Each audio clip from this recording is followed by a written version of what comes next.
La capsule d'Anta, Tass Barret, que je vous propose de regarder tout de suite en image.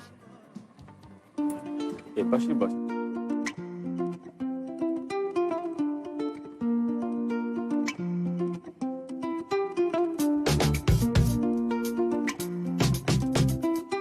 bii nag benn meer la woon bu gëm yàlla.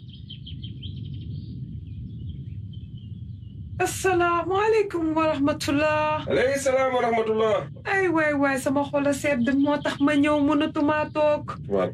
ay waay ana kii noddu fii. man la.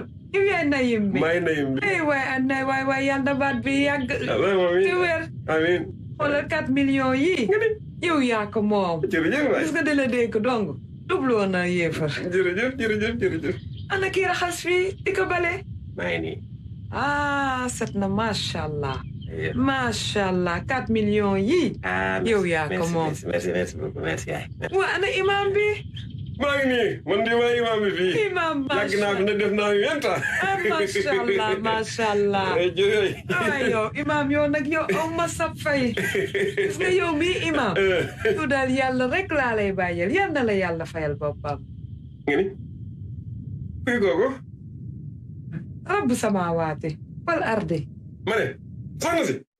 maa jox li nga jox ñii kay moo gën nga may waar.